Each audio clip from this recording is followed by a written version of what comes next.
आज जो हम लोग पढ़ रहे हैं मेट्रोलॉजी, तो आप लोगों का ख़त्म हो चुका। जैसा कि आप लोगों को मैंने पहले भी बता दिया था कि मेट्रोलॉजी में होता क्या और हम लोग देख करके चलते क्या।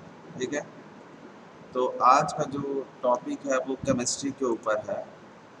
ये एयर पोल्यूशन केमिस्ट्री जो आपका टॉपिक था, उसी टॉपिक के ऊपर हम लोग बात करेंगे आज ज़रा कि वो है क्या।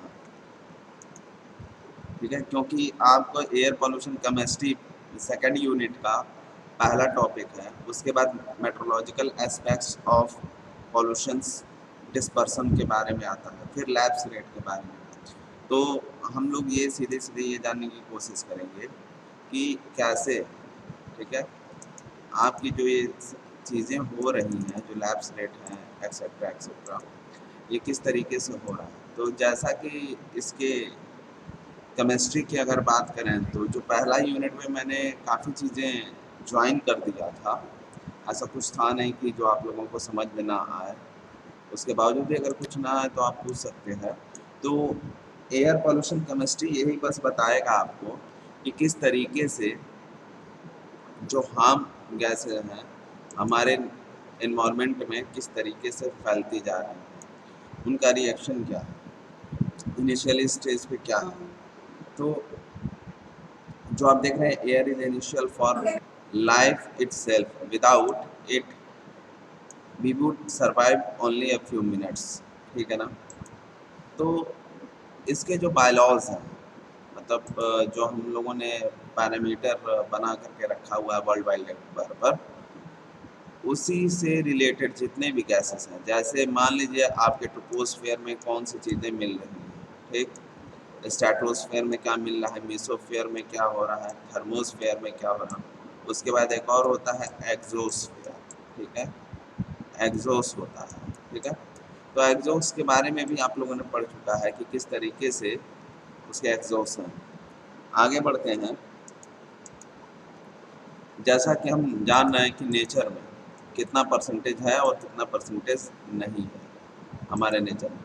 तो ये जो गैसेस मिलती हैं, आपको रिमाइंड फिर से मैं कराना चाह रहा हूँ, ये आपका ट्रोपोस्फेयर से लेकर लगाए स्ट्रेटोस्फेयर के बीच में ही रहेगा। ठीक है, जैसे नाइट्रोजन का 78.1%, ठीक है, ऑक्सीजन 20.9%, ठीक है, और एवरीथिंग एल्स 0.07%। ठीक, तो यहाँ पे तो आपको ये मिल रहा है, ये लेवल जो मैंने बताया ये ट्रोपोस्फेयर से स्ट्रेटोस्फेयर के बीच में होता है। यही वो मेन कारण होता है कि जैसे जैसे हम ऊपर की तरफ बढ़ते हैं, ठीक है, ऊपर की तरफ जैसे जैसे बढ़ते हैं, ऑक्सीजन जो होती है वो हमारे क्या होती जाती है, खत्म होती जाती है, यानी कम होती जाती है। इसीलिए वहाँ पे दाब जो होता है, प्रेशर, एटमॉस्फेयर प्रेशर बढ़ते जाता है। क्लियर। तो अब जो इसके एनवायरनमेंट केमिस्ट्री जो है आपका, जैसे आप पढ़ रहे एयर पोल्यूशन केमिस्ट्री, इसमें आपको ये बस बताना है कि कौन कौन से ऐसे हानिकारक चीज़ें हैं जो हमारे नेचर में फैलती हुई जा रही हैं। अब जैसा कि जो पिछले पढ़े थे, इसलिए मैंने मेट्रोलॉजी को डायरेक्ट उठाया था। पहला टॉपिक इसलिए नहीं उठाया कि ताकि वो चीज़ें फिर से फंस जाती आपस में। तो जो अब तुम लोग जान चुके हो, जैसे सल्फर डाइऑक्साइड हो गया, कार्बन मोनोऑक्साइड हो गया, ठीक है, सल्फेट्स हो गया। तो विभिन्न प्रकार के गैसेस जो हैं हमारे नेचर में हैं और जो फोटोकेमिकल या इन सब चीज़ों को बढ़ावा करते हैं, उसी के बारे में हमें बस लिखना है। यही आपकी केमिस्ट्री है। जैसे यहाँ पे नॉर्मल फिर से अगर आ गया है व्हाट इज़ एयर पॉल्यूशन, तो अब यहाँ पे जो लिखा हुआ है इसके अलावा भी तुम अपना खुद से जो है दे सकते हो। कोई ज़रूरी नहीं कि जो लिखा है वही एजर्टिव होना चाहिए। क्लियर। तो ये चीज़ें आप अपने से लिख सकते हैं, जितना आप पढ़े रहेंगे उस हिसाब से कर देंगे। हमें केमिस्ट्री के बारे में बस यही लिखना है कि कौन सा केमिकल रिएक्शन होता है गैसियस स्टेट में या लिक्विड स्टेट में या सॉलिड के स्टेट में। ठीक, अब इसी चीज़ को अगर आगे अगर हम बढ़े तो यहाँ पे देखो साफ साफ लिखा हुआ है एटमॉस्फेयर। ठीक है ना, atmospheric condition in which certain substance are present in such concentrations that they can produce, ठीक है ना, एनवायरमेंटल।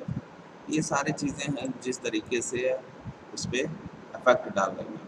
अब आपको इसमें क्या करना है कि जैसे मान लीजिए मैंने आपको एक एग्जांपल दिया था कि एक आईसो का, जैसे आईसो वाला पार्ट आप लोगों को बताया था आईसो, ठीक है, फिर एन बताया था, एन टाइप बताया था, फिर मैंने पी टाइप भी बताया था। तो यही तो है इसके में कि किस तरीके से वो रिएक्शन कर रहा है, कितने कार्बन मिल रहे हैं। जैसे ये आपको मैंने बताया था हाइड्रोकार्बन के टॉपिक पे, ठीक है ना, हाइड्रोकार्बन के टॉपिक पे मैंने बताया था, ठीक है। तो उसमें 3 टाइप का मैंने बताया था, फिर मैंने बताया था एल्केन्स के कितने फॉर्म हैं, ठीक है, क्लोज कितना हो रहा है, ओपन कितना है। तो जैसे क्लोज का क्या था कि ये हो गया तुम्हारा बेंजन के फॉर्म में जो बना रहा है, यही तो है, ठीक, कितने कार्बन इससे जुड़े हुए हैं। दूसरा क्या है कि जैसे ये कितना फास्ट रिएक्शन कर रहा है, कितना स्लो कर रहा है या बैलेंस कर रहा है किसको, ये भी डिपेंड कर रहा है। एक ओपन में था, ठीक, एक जैसे ओपन में था, तो अगर एन टाइप की बात कर रहे थे हम लोग, तो हमने क्या पढ़ा था, जैसे 5 था तो हम देखे क्या थे कि ये 1 2 3 4, ठीक है, ऐसे बन करके जा रहा था। और आइसो की बात करें तो ये कुछ इस तरीके से, अगर 5 एंड 5 की अगर बात करें तो 3 तो ये हो गया 1 2 3, और ये 4, और ये हो गया 5, ऐसे मैंने बताया था आप लोगों को। तो आइसो के डायग्राम में बनाया था, उसमें भी जो हाइड्रोकार्बन का स्लाइड मैंने शेयर किया था, वही जो हाइड्रोकार्बन का स्लाइड शेयर था वही आपका सेकेंड यूनिट का, ठीक है ना, सेकेंड यूनिट का फर्स्ट टॉपिक का एक छोटा सा एग्जाम्पल में आप यूज कर सकते हो, ठीक है, ये चीज़ें हैं।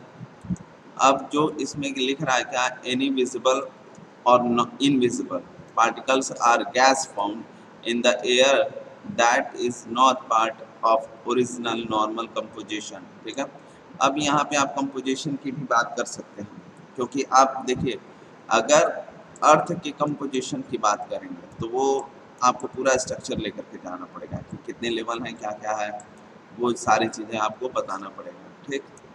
तो एयर पॉल्यूशन तो आप समझ ही रहे हैं कि किस तरीके से बढ़ रहा है, प्राइमरी और सेकेंडरी ऑलरेडी मैंने बता चुका है, एक कि जैसे एयर पॉल्यूशन है तो आइदर एमिट करता रहता है, किस फॉर्म में रहेगा इटसेल्फ, तो 2 होता है, प्राइमरी पॉल्यूटेंट होता है और सेकेंडरी पॉल्यूटेंट होता है। तो ये आप केमिस्ट्री वाले चीज़ों में डाल सकते हैं, और उसमें ये भी मैंने बताया था कि फास्ट सर्विस और स्लो सर्विस के बारे में, ठीक है। तो फास्ट सर्विस में कितना मतलब हज़ार्ड हो सकता है, यानी इवेंट्स, एंड सेकेंडरी में कितने इवेंट्स हो सकते हैं, किस में जान का खतरा है, किस में नहीं है, पार्टिकुलेट्स मैटर इसी के अंदर आते हैं, क्लियर। अब अगर हम बात करें, ठीक है, कि प्राइमरी पॉल्यूटेंट्स के बारे में, तो इस तरीके से आप जो है अपना ग्राफ बना सकते हैं। तो जैसे हम देखेंगे क्या कि मिसलेनियस का आपको 10% मिसलेनियस जो है, ठीक है, आपका 10% रहेगा, इंडस्ट्री प्रोसेस से 12% रहेगा, फ्यूल का आपका 21% ले रहा है, बाकी ट्रांसपोर्टेशन ले रहा है। तो ये प्राइमरी पॉल्यूटेंट्स है। अब ट्रांसपोर्टेशन में क्या था, जैसा कि एग्जांपल में मैंने ये बताया था कि BS4 था हमारे पास, हमने 5 ना लॉन्च करके डायरेक्ट क्या लॉन्च कर दिया, BS6, ताकि कम से कम क्या हो, हमारा पॉल्यूशन बढ़े। तो ये सबसे ज़्यादा किस में हो रहा था, 57% में। तो रेटिंग हमको किसका डाउन करना था, ये।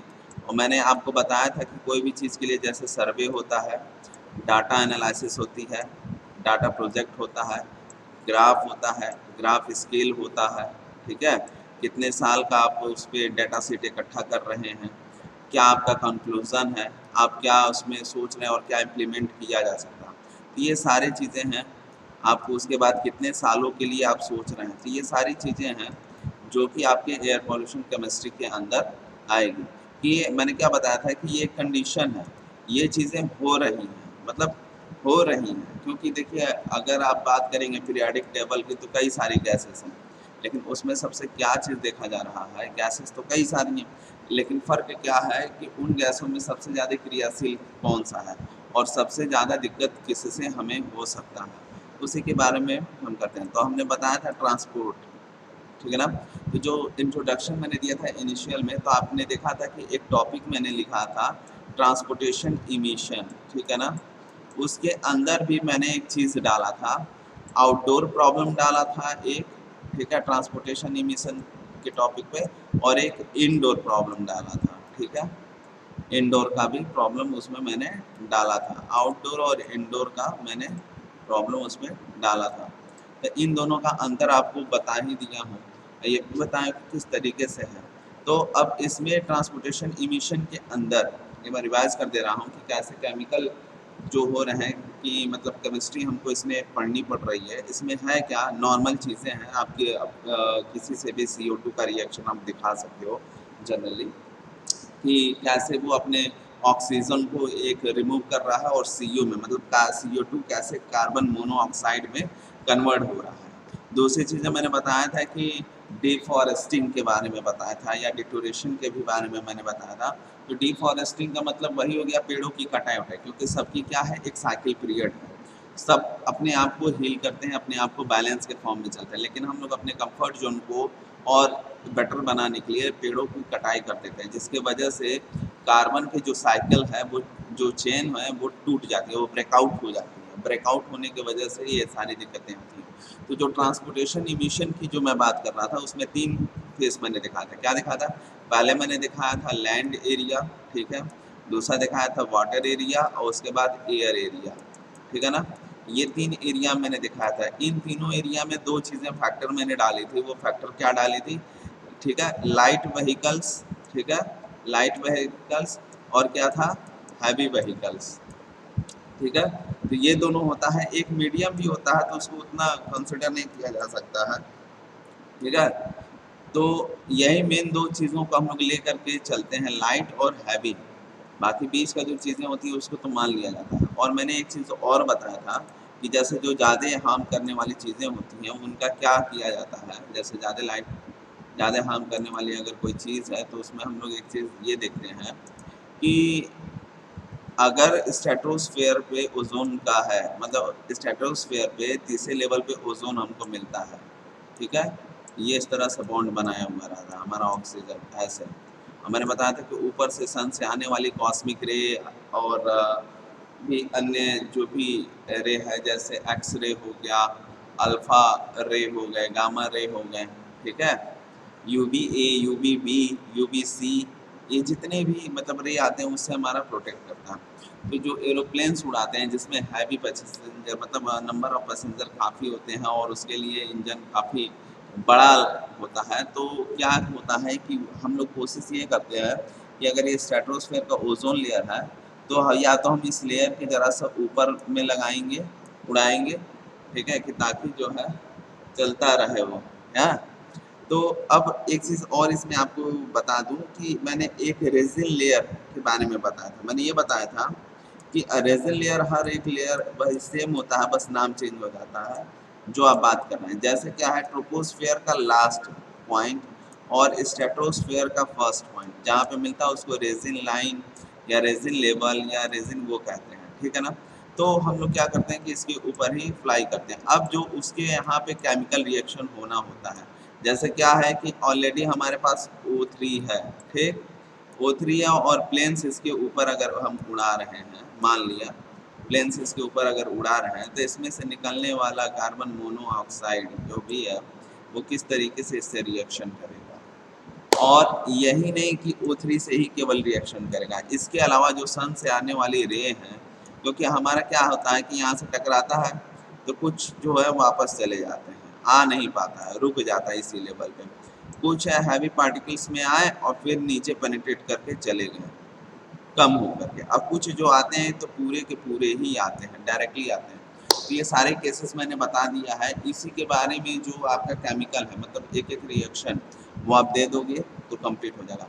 प्लस इसके अलावा की अगर मैं बात करूँ केमिकल रिएक्शन की, तो इंडस्ट्री सेक्टर में अगर उठाऊँ, जैसे GIDA is a industrial area, और यहाँ की अगर मैं बात करूँ तो जैसे मान लीजिए कि एक पावर प्लांट का अलग हो जाता है कि जैसे CFC के साथ हाइड्रो CFC आ जाता है, मतलब HCFC आ जाता है, हाइड्रोक्लोरोफ्लोरोकार्बन ऐड हो जाता है, ठीक है। अब क्लोरोफ्लोरोकार्बन जो एरोसोल होता है उसके वजह से होता है। अब मैंने एरोसोल के भी बारे में बताया था कि एरोसोल जो है आपका 2 होता है, एक जो पृथ्वी का खुद का एरोसोल होता है, दूसरा एरोसोल जो हम लोग यूज़ करते हैं कि किसी भी एटमॉस्फेयर के अंदर उसकी कूलिंग करने के लिए, ठीक है, तो वो काफ़ी हानिकारक होता है। तो उसके बारे में मैंने बताया था। तो इंडस्ट्री में क्या होता है कि पावर प्लांट अगर है, फिर आप देखिए कि मैन्युफैक्चरिंग वाला है या कोई फैक्ट्री है, ठीक? तो इसमें क्या होता है कि फैक्ट्री को लो माना गया है, this compare than the power plant and another, ठीक है ना?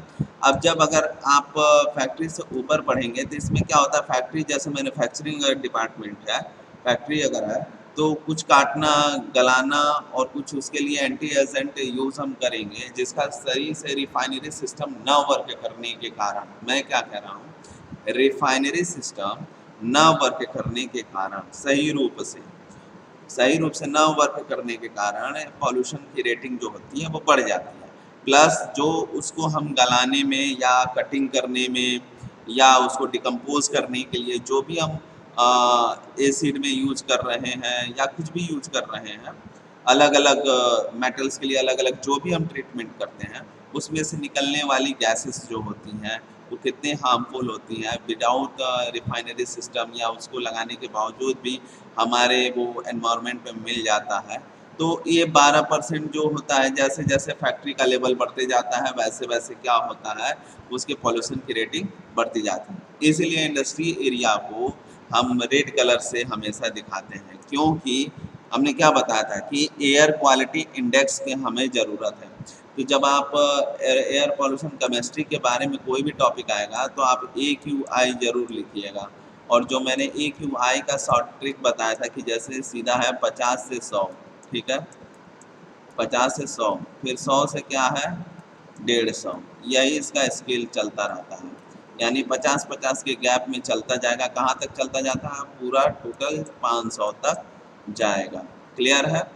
तो ये स्केल आप बनाएं बिल्कुल, और उसके बारे में आप बताएं। और मैंने कलर कॉम्बिनेशन का बारे में बताया था कि जैसे रेड होता है, येलो होता है, ग्रीन होता है, ठीक है, और एक ब्लू, ये 4 मैंने आपको बताया था। और इसमें मैंने बताया था कि लाइट टू डार्क होता है, क्या होता है, लाइट टू डार्क चलता है कलर, और सबके 3-3 कलर होते हैं। अब आप जो है जैसे रेड में है तो हल्का रेड, उससे और डार्क रेड और एकदम डार्क रेड, तो इस परफॉर्म पे लेकर के हम चलते हैं और क्या करते हैं, अपने एयर क्वालिटी इंडेक्स में या एयर क्वालिटी जो स्कीम है उसके अंदर हम जो है दिखाते हैं। दोनों एक ही चीज़ है, या स्कीम की बात करें या उसके इंडेक्स की बात करें, ठीक है। तो ये सारी चीज़ें हैं जो कि आपको इसमें पढ़ने थे, और पहले से भी आप लोगों ने पढ़ रखा है। आगे बढ़ते हैं कि अगर हम बात करें कि जैसे मेन सोर्स, ठीक है ना, मेन सोर्स के बारे में, तो जो मैंने फर्स्ट यूनिट के लिए जो आप लोगों को टॉपिक शेयर किया था फर्स्ट यूनिट के लिए, उसमें मेन सोर्स काफ़ी अच्छे से लिखा हुआ है कि मेन सोर्स क्या क्या है, ठीक है। तो यहाँ पे जिस केमिस्ट्री की बात हो रही है वो मेन सोर्स किसको मानता है, अगर केमिस्ट्री की बात करें, जो हम केमिस्ट्री जो हमारा सेकेंड यूनिट का फर्स्ट टॉपिक है, उसका मानना क्या है कि सबसे ज़्यादा जो होता है ट्रांसपोर्टेशन इमिशन से ही हमें दिक्कत होती है, ठीक।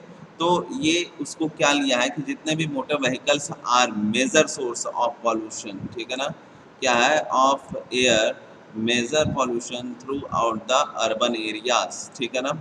अब देखो इसने मेजर सोर्स को इसमें बदल दिया है, लेकिन अर्बन एरिया के, अब रूरल की अगर बात करें, रूरल तो भाई जैसे पानी की वाटर रिक्वायरमेंट होती है किसी भी फर्टाइल लैंड की, अगर मैं बात करूं, जो कि मैंने पहले भी आप लोगों को उदाहरण दे रखा था, अगर मैं फर्टाइल लैंड की बात करूं तो उसमें आपको देखने को क्या मिलेगा उस फर्टाइल लैंड में, कि उसकी जो वाटर रिक्वायरमेंट होगी एंड जो खाद की रिक्वायरमेंट होती है, और भी कई सारी चीज़ों की रिक्वायरमेंट होती है। तो जो वाटर रिक्वायरमेंट है वो आप किसी टरबाइन के थ्रू या किसी जनरेटर के थ्रू जो आप काम करते हैं, फिर खेती को प्लग करने के लिए, मतलब खेती को क्या कहते हैं, उसको प्लग करते हैं ना आप लोग, तो प्लग करने के लिए क्या आप देखते हैं कि आप ट्रैक्टर्स का यूज़ करते हैं, ठीक है ना, ट्रैक्टर्स का यूज़ करते हैं, तो भाई उसमें भी तो जल रहा है।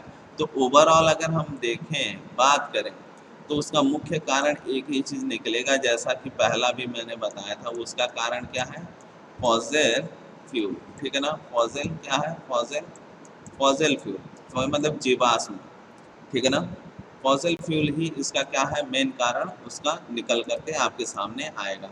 अब मैंने ये बताया था कि हाँ किस तरीके से मेजर सोर्स है। अब ये नंबर ऑफ,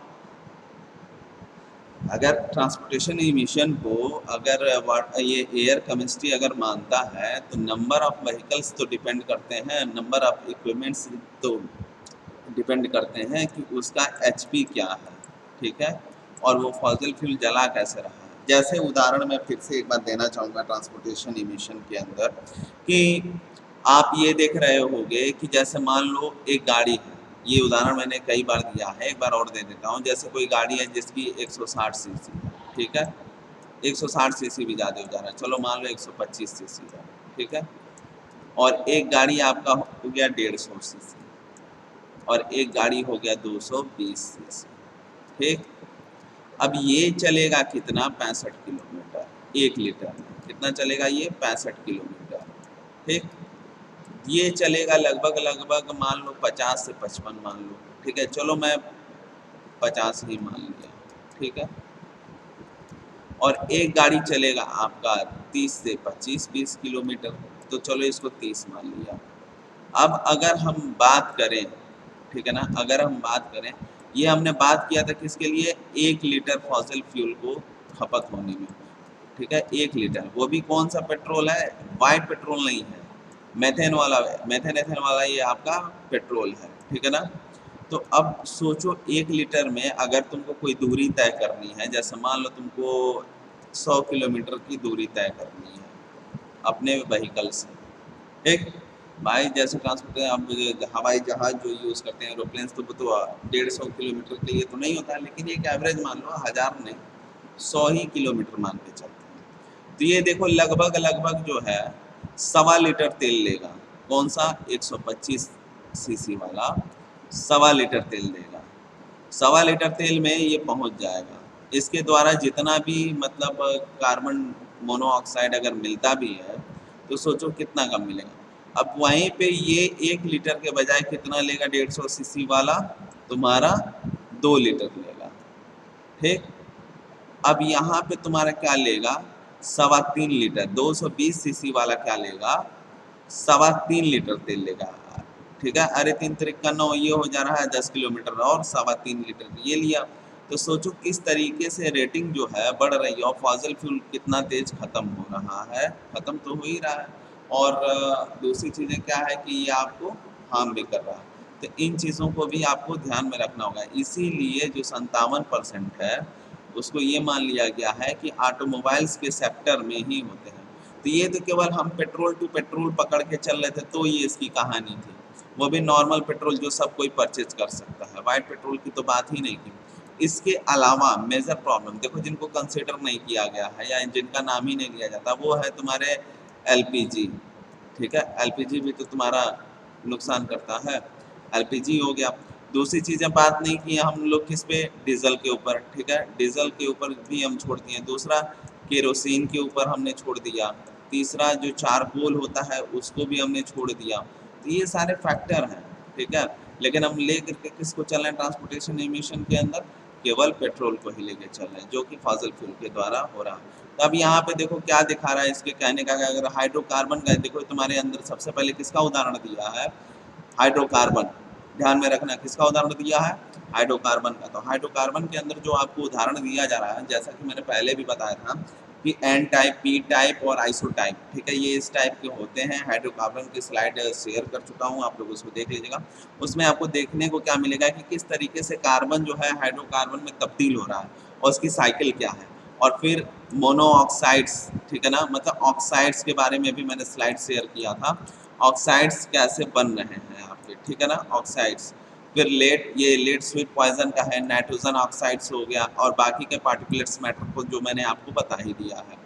तो ये सारी दिक्कतें हैं। पार्टिकुलेट्स मैटर फाइन, जैसे हेयर थ्रेड के बारे में मैंने लेकर के चला था, उसके ऊपर से जो बोनस आपको मिल रहा है वो स्ट्रॉन्ग सनलाइट की वजह से मिल रहा है। Certain this hydrocarbon and oxide of nitrogen में be converted in the atmosphere into photochemical pollutants of oxidised nature, ठीक है ना, इसके बारे में ये आपको बता रहा है। तो भाई देखने को क्या मिल रहा है कि जितने भी ऑक्साइड्स हैं वो फोटोकेमिकल बढ़ाने के लिए कार्यरत है अपने पूर्ण सहानुभूति के साथ, ठीक है। इन चीज़ों को हमें रिड्यूस करना है, और इसके लिए क्या है, जो केमिकल रिएक्शन हो रहा है बस उसको एज्यूम करके हम इसको लेकर के चलें कि हाँ ये चीज़ें हो सकती हैं, हो रही हैं, हो सकती हैं, ठीक। तो अब देखो जो यहाँ पे तुम्हारा इन एडिशन की अगर बात करें तो देखो डीजल इंजन आ गया यहाँ पे, ठीक है। डीजल इंजन के बारे में ज़रा सा बता रहा है, लेकिन इतना भी नहीं है, ठीक है। अब आगे बढ़ते हैं। ये सब केमिस्ट्री है, वो आप लोग लिख लेंगे जो पिछला का स्लाइड था। और यहाँ की अगर मैं बात करूँ, ठीक, तो यहाँ पे अगर आपको देखना पड़ेगा कि जैसे इंडस्ट्री है तो combustion of fuel generator heat power produce smoke sulphur dioxide nitrogen oxide and fly ash, ठीक है। कहने को क्या यहाँ पे सेंस निकल रहा है कि अगर आप वो 12% वाले की अगर आप बात करें, देखिए ग्राफ ज़रूर बताइएगा, नंबर बहुत ज़्यादा मिलेगा, कुछ भी शो करिएगा ग्राफ से ही करिएगा। और ग्राफ के साथ साथ अगर आप फिगर आउट कर दे रहे हैं तो it is good for you. और यहाँ पे देखिए जो हम इंडस्ट्री की बात कर रहे हैं तो वहाँ पे सल्फर्स हर तरफ है, उसकी साइकिल भी है, लेकिन हमारे जो स्ट्रेटोस्फीयर और ट्रोपोस्फीयर के बीच में ऑक्सीजन आपको लगभग 20 दशमलव कुछ समथिंग मिलता है। अगर राउंड फिगर 20 ले लीजिए, 21 भी ले लीजिए, तो आपको क्या देखने को मिलेगा कि जो सल्फर नॉर्मल सल्फर है भाई, आप उसको रोक तो सकते नहीं हो उसको रिएक्शन होने से, तो वो तो करेगा क्योंकि वो नेचर का काम है। तो वो जो उसके द्वारा हो रहा होता है वो तो कंट्रोल किया जा सकता है, बट किसी और चीज़ के लिए नहीं कंट्रोल किया जा सकता। और यही सारी चीज़ें जो जा करके फोटोकेमिकल बनाती हैं, फिर यही चीज़ें जो हैं क्लोरोफ्लोरोकार्बन में बदलता है। अब देखो अगर क्लोरोफ्लोरोकार्बन का मैंने स्लाइड दिया था, क्लोरोफ्लोरोकार्बन है, ठीक है। ये भी बताया था ग्राफ के थ्रू कि कैसे हाइड्रोक्लोरोफ्लोरोकार्बन बन रहा है और इसका दे कौन है, तो भाई 12% वाले दे हैं इंडस्ट्री एरिया। अब दूर मत जाओ, यहाँ पे तुम्हारा जो है इंडिया ग्लाइकोल्स की अगर मैं बात करूँ जो कि गीडा में है, इसके बारे में काफ़ी अच्छी चीज़ें बताया था मैंने। तो अब क्या हो रहा है वहाँ का एरिया, तो भाई अब इवेंट्स बढ़ गया, पार्टिकुलेट्स मैटर है, लोग बीमार हो रहे हैं, आँख खराब हो रही है, पानी जब भी चल रहा है तो पानी में पीलापन है, उसका पीएच वैल्यू चेंज हो गया। तो आज ये रेडियस कवर किया गया है और आने वाले टाइम में देखो ये चीज़ें ऐसा नहीं है कि आज हुई, ठीक है, ये शुरू से चलते हुए आ रही थी और ना रिफाइनरी होने की वजह से या कुछ और भी लेकिनों की वजह से ये दिक्कतें वहाँ के लोगों को उठा रही। तो ये सिस्टम ऐसा थोड़ी है कि भाई उस एरिया में है तो इतने ही तक है। इसलिए मैंने एक चीज़ आप लोगों को बताया था शुरू में कि हमें पढ़ाया क्यों जाता है कि देखो सबसे पहले होता है कि किसी छोटी सी जगह पे हम शोध करते हैं, उसके बारे में समझते हैं, फिर उससे बड़े एरिया मतलब एक गांव से चालू किए, गांव से हम चालू कर रहे हैं, तो फिर उस गांव का जो जितने भी जैसे गांव हैं तो उस गांव का जो जितने भी एरिया होंगे उसको मिलाएंगे हम। उस एरिया को मिलाने के बाद हम किस चीज़ को मिलाएंगे, डिस्ट्रिक्ट को मिलाएंगे। डिस्ट्रिक्ट को मिलाने के बाद हम अदर डिस्ट्रिक्ट को मिलाएंगे, ठीक है। अदर डिस्ट्रिक्ट को मिलाएंगे, उसके बाद हम क्या करेंगे, इसको ऐसे देखेंगे, सारी चीज़ें यूनियन में चलती जाती हैं। फिर अब हम किसको देखेंगे, स्टेट टू स्टेट। तो ये है आपका, मान लो इसी तरह से कुछ और है, कुछ और गांव है, कुछ और जैसे अर्बन सिटी या कुछ इस तरीके के हैं, तो वहाँ पे भी जो आपको इस तरह से मिलते जाएंगे, फिर स्टेट टू स्टेट चलेगा, ठीक है। अब स्टेट टू स्टेट कंपेयर होने लगेगा कि कौन सही है, कैसे है, किसका रेटिंग है। उसके बाद देखा जाएगा क्या, ठीक है।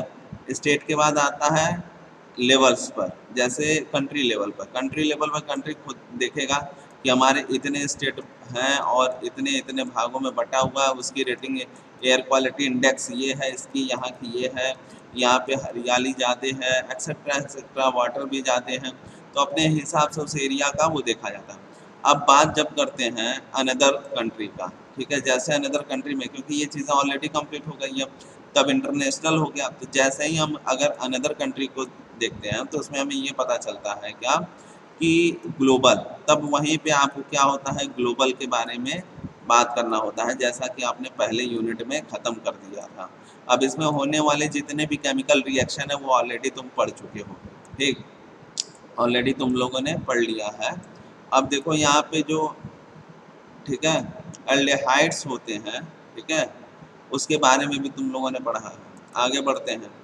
अब देखो क्या है कि अगर मैंने यहाँ पे क्या लिखा हुआ है, मैनी इंडस्ट्रीज क्या है, many industry discharge carbon monoxide, carbon dioxide, ozone, hydrosulphide and sulphur dioxide. Industry discharge their waste from high chimneys at high temperature and high speed. तो अगर यही चिमनीज हैं, जैसे वात्या भट्टी की अगर हम बात करें, वही वात्या भट्टी जिसको ईंट बनती है, ठीक है, तो उसके प्रोसीजर को देख लो।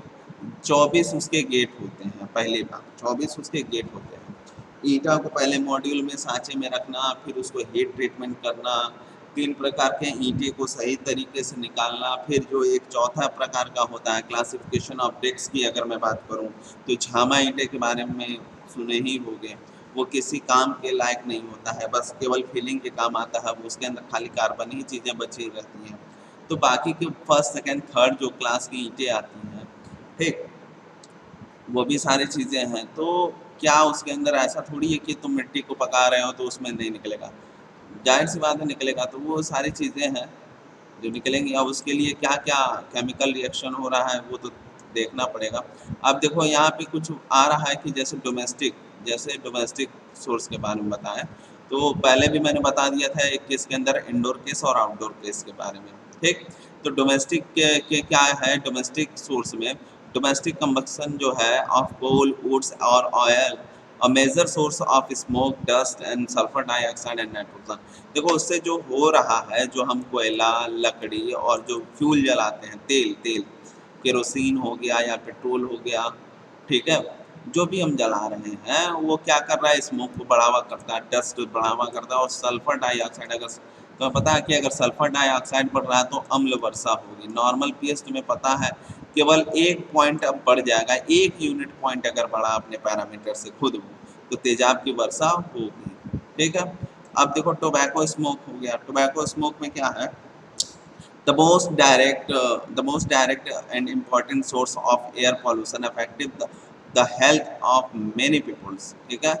अब क्या है, even those who do not smoke may inhale the smoke produced by other passive smoking. अगर ये कोई ज़रूरी नहीं है कि अगला अगर वहाँ पे बिक रहा है और कोई नहीं कर रहा है और उसके जो धुआं होते हैं तो उड़ करके आएगा नहीं, ठीक है, वो बिल्कुल आना ही आना है, उसको भी अफेक्ट करेगा ही करेगा। अगर मिसलेनियस की बात करें तो देखो इसमें क्या है तुम्हारा, ठीक है, दिस कंप्राइज बर्निंग रिफ्यूज, ठीक है ना। अब ये जो लिखा हुआ है बॉर्न डस्ट फंगी, ठीक है, moulds bacteria and nuclear energy programmes all the contributes to the air pollution, सभी इसमें भागीदारी लेते हैं। ये कुछ भी कर सकते हैं, इसमें कुछ भी आ सकता है, कुछ भी हो सकता है, कंप्रेस हो सकता है, निकल सकता है, नेचर सोर्स हो सकता है, मैनमेड सोर्स हो सकता है, ठीक है, तो इसमें आ सकते हैं। अब देखो अगर जरा से नोट्स की अगर मैं बात करूँ, नोट्स जैसा कि तुम पहले से भी जानते हो, फर्स्ट जो लिखा हुआ है 30 किलोमीटर की अगर बात किया जाए, 30 किलोमीटर की गैसेस की अगर बात किया जाए, तो उसके अंदर क्या होता है कि देखो एक्सटेंड कर लेता है सर्वाइवल लेयर्स, ठीक है, और वो भी किससे, अपने अर्थ सरफेस के जरा सा ऊपर से, ठीक है। अब अगर यहाँ पे देखोगे, ठीक, तो यहाँ पे क्या सीन होता है, एक सेकंड रुकना।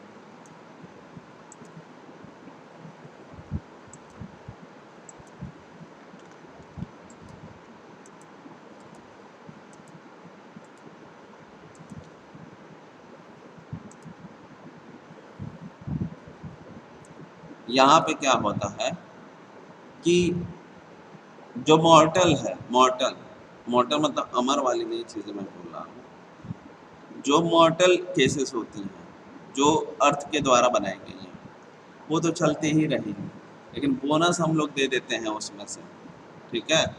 तो वही जो होती है वो बढ़ा देती है, इसको मेट्रोलॉजिकल फैक्टर्स को वही बढ़ा देती है, और कोई बात नहीं होता है इसको बढ़ने का। जैसे सेकंड वाला देखोगे तो उसमें क्या लिखा हुआ है, man is the most directly concern with only the 8 to 10 kilometres of the atmosphere. ये किसकी बात कर रहा है, ट्रोपोस्फेयर की बात कर रहा है, सीधा सीधा सबको पता है ट्रोपोस्फेयर की बात कर रहा है।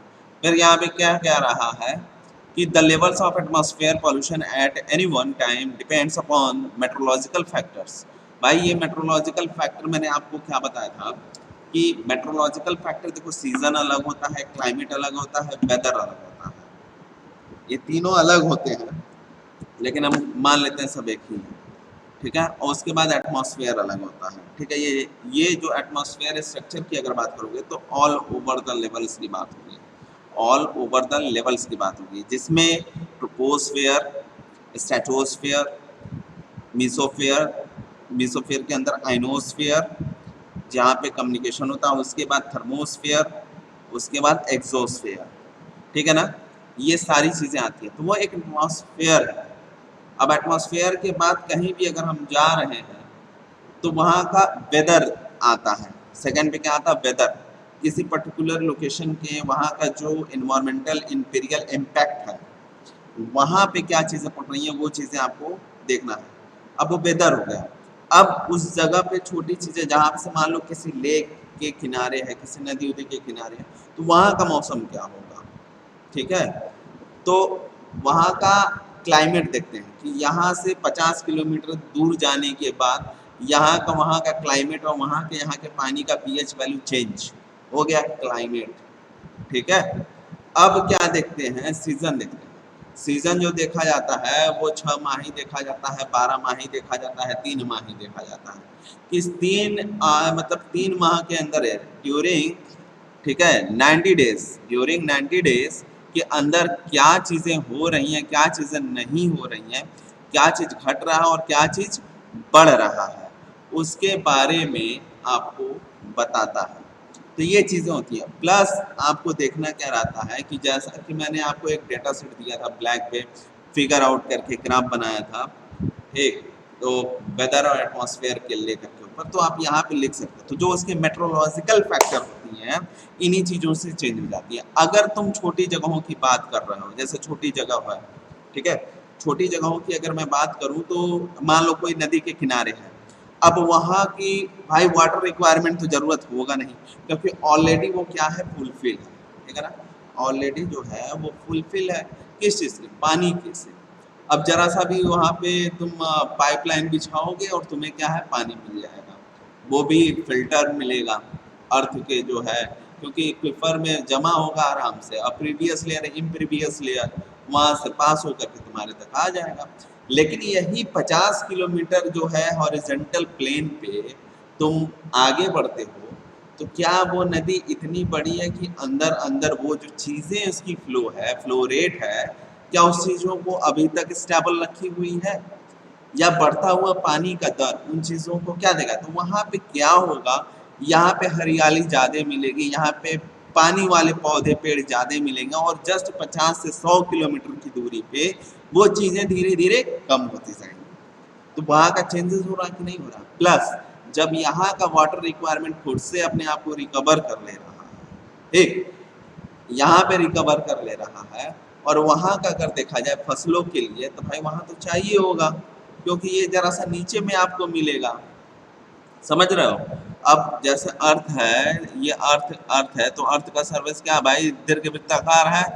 तो अब कहाँ पे किस पॉइंट पे है, ये तो वहाँ का क्लाइमेट, वहाँ का वेदर, वहाँ की हाइट, मैंने बताया था अनइक्वल हीट, तो अनइक्वल हीट जो हो रहा है वही तो मेट्रोलॉजिकल है। अब आपकी जो टॉपिक है वो केवल एयर से ले दे करके है, केवल एयर से ले दे करके है, नहीं तो मेट्रोलॉजिकल स्टडी के अंदर सारी चीज़ें आती हैं, एयर, वाटर, सारी चीज़ें, ठीक है। तीनों के तीनों मैटर के ऊपर स्टडी किया जाता है, टेम्परेचर भी आता है, ठीक। तो ये चीज़ें हैं, उसके मूवमेंट के ऊपर जो है देखा जाता है और किया जाता है। अब देखो वही है कि उसकी जो मेट्रोलॉजिकल फैक्टर है वो तो बता रहा है एग्जांपल में, लेकिन टोपोग्राफी, किसी भी लैंड की जगह पे जो टोपोग्राफिकल स्टडी होती है लैंड का, टोपोग्राफी क्या होता है, उस ज़मीन की इन्वेस्टिगेशन जो चीज़ें होती हैं वहाँ पे आपको बताना होता है, ठीक है। तो वो चीज़ें क्या है, आपकी टोपोग्राफी के अंदर आती है, ठीक। तो अब अगर जो हम बात कर रहे हैं टोपोग्राफी का, तो यहाँ पे आपको देखने को क्या मिलेगा कि जो एयर मोमेंट है क्लाइमेट का, ठीक है, एयर मोमेंट जो हो रहा है क्लाइमेट से, वो कितने फैक्टर पे लेकर के हम चल रहे हैं। तो यही सारी चीज़ें हैं जो आपको जानना है, और इन चीज़ों को अगर आप समझ लेंगे तो एयर पॉल्यूशन केमिस्ट्री कुछ है ही नहीं, पूरी की पूरी। क्लियर। तो इसको आप देख लीजिए, समझ लीजिए किस तरीके से आपको जो है इसको करना होगा, तभी जा कर के आप सभी चीज़ों को एक्सप्लेन कर सकते हैं। नहीं तो फिर वही सारी बातें फिर से रिपीट होने लगेंगी, क्योंकि देखिए मेट्रोलॉजिकल स्टडी में आपको केवल एयर से जुड़ा हुआ चीज़ें पढ़ना है, एयर से जुड़ा हुआ चीज़ें पढ़ना। उसके बाद अगर हम आपके टॉपिक की अगर मैं बात करूँ, जो आपकी टॉपिक चल रही है एयर पॉल्यूशन केमिस्ट्री के अलावा, आपको meteorological aspects of air pollution dispersion पढ़ना है, ठीक। उसके बाद जो टेम्परेचर का लैप्स, जो कि मैंने मेट्रोलॉजिकल में आपको समझाने की ज़रा सा कोशिश की थी, की है। फिर मैंने आपको उसी टॉपिक के अंदर जो वर्ल्ड वाइड चीज़ें थी, विंड वेलोसिटी के और टर्बुलेंस के बारे में भी बताया कि टर्बुलेंस है क्या और कैसे वर्क करता है। फिर प्लूम के बिहेवियर के बारे में भी बताया था हल्का-हल्का। इस यूनिट से तो पूरी इंट्रोडक्शन मैंने आपको जानकारी दे ही दी थी।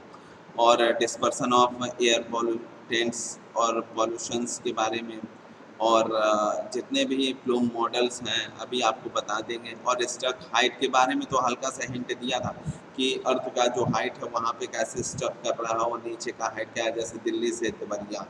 अब कौन ऊपर है कौन नीचे है ये तो आप जान ही रहे हो। और जोन के बारे में भी बताया था कि कौन से जोन हैं जो आपको इम्पीरियल इम्पैक्ट दे रहे हैं। तो ये सारी चीज़ें हैं जो कि आपको पढ़ना ही पढ़ना है और अच्छे से जानकारी लेकर के रखनी है, ताकि आप पेपर में बहुत अच्छे तरीके से इसको कर सको। तो इन चीज़ों को ध्यान में रखिए, और बाकी आगे जो है मैं बताऊँगा।